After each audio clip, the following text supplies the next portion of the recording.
This is another edition of our weekly baseball chat with Morehead State head coach Mike McGuire. I'm Matt Shabert from Media Relations. And Coach, let's recap last week. You go up to Ohio State, tough couple of games up there, and then you go down to Austin Peay and take 2 out of 3, losing the first game but rebounding and winning 2 out of 3 there on the weekend. So just tell us a little bit about your club last week. Well, I knew when I made the schedule out last week was going to be a tough week. Certainly going to Ohio State, who's one of the hottest teams in the country right now, and they pitched it very well. They've got one of the top pitching staffs in the country, and we scuffled up there. We played in some winter-like weathers up there. It was extremely cold for this time of the year, and didn't adapt as well as I'd liked. But you got to give Ohio State pitchers some credit for that. But then I thought.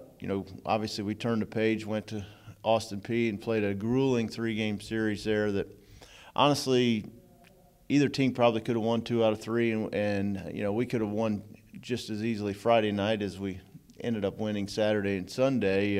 But anytime you go to Austin Peay especially and win a road series, you got to be very happy. I was pleased with how we rebounded and responded at the back end of the week, considering we started out 0-3 this week. But satisfied with the weekend performance and satisfied with, staying the course, in the OVC standings. Your club on Sunday trailing 4-0, and it seemed like for about 8 innings, maybe 7 innings, just absolutely couldn't get anything going. Did you feel like you kind of had regressed a little bit, maybe back into those days when your team didn't really seem to have a whole lot, but for some reason it clicked there in the 8th inning? And what do you think was the key there as you turned it around and picked up a crucial victory? Well, I think we've as an offense, hitting such a contagious thing, but having good at bats is a contagious thing. We were having bad at bats, and that became contagious. But I thought, once that 8th inning, we get a leadoff walk, then we get a double. Put a little pressure on them for the first time all day, and of course our dugout, our bench was excited in the ball game just like they have been all year. I think that's a underappreciated thing about our club is just how close we are as a team and supportive, and we kind of got it rolling, and then Kane Sweeney hit the 3-run homer, and at that point I think they were in a little bit of shell shock. Once the 1-run game, we got 3, 4, 5 coming up, nobody out, and I've seen us put up runs in bunches. Just felt like it was a matter of putting a couple good at bats together. That's what it did, and it became contagious on down. And we weren't very good offensively for 8 of those 9 innings, but we were very good for 1 of them, and that's what mattered. Just kind of put in perspective, just the talent level on your club, and you talk about all the time, 1 through 9, and everybody's got to contribute. When you ask someone to contribute, you had 2 guys, Blaine Tanner, who hasn't had a whole lot of bats this year. He gets the game-tying hit on Sunday, and then Clayton Meyer, who only had 1 hit and hasn't had that many opportunities. But, again, those 2 guys stepped up and delivered when it counted. Well, they certainly did.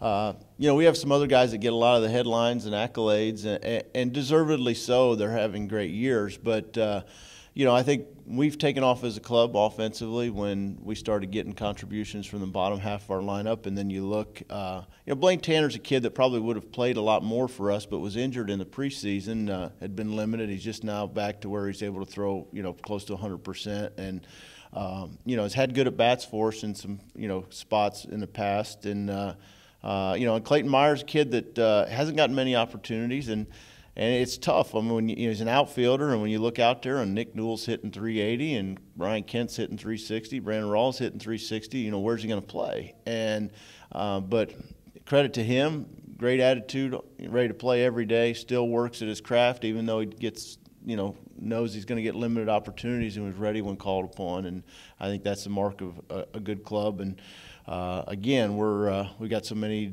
different options. It's nice to look over there at the bench and know you've got some veteran guys over there that have had some key college at bats in the past, and call them in those opportunities. Let's talk about the pitching staff. Some good performances this past weekend. In particular, Aaron Go with a huge 3-inning outing, got out of a couple of jams to pick up the victory on Saturday.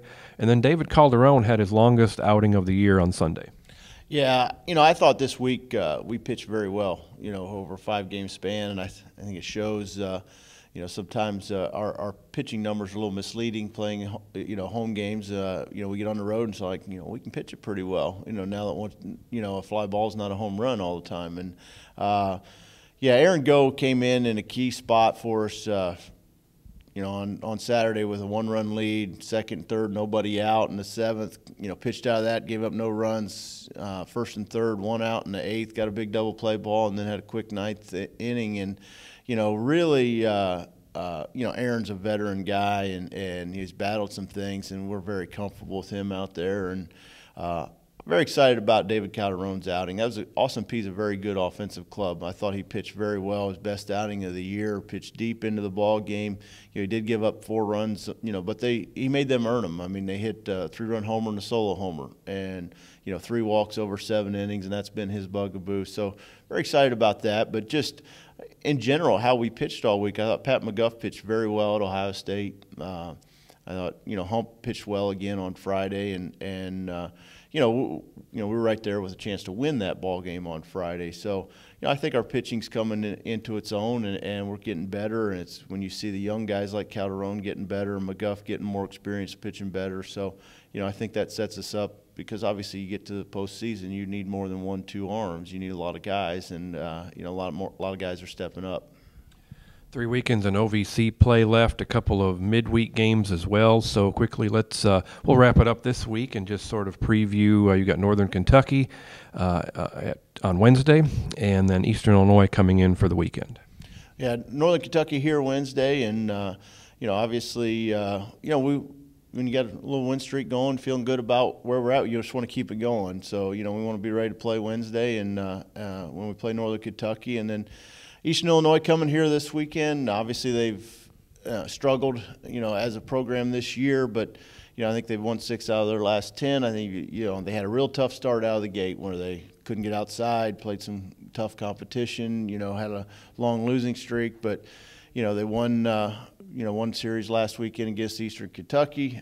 They're swinging the bats very well. I always thought, even when they were struggling, it's like that team can't be that bad because I know they've got some veteran hitters in that lineup that are pretty good. So, we can't take them lightly. We got to play well. And, there's not much margin for error in the standings. It's very important for us to try to finish first or second. The incentive is you get a first-round bye in the tournament. So it's very important for us. We got to stay the course and have a good weekend. All right, Coach, good luck this week and on the weekend. That is head coach Mike McGuire, Morehead State Baseball. I'm Matt Schabert. Join us again next week for the Baseball Chat.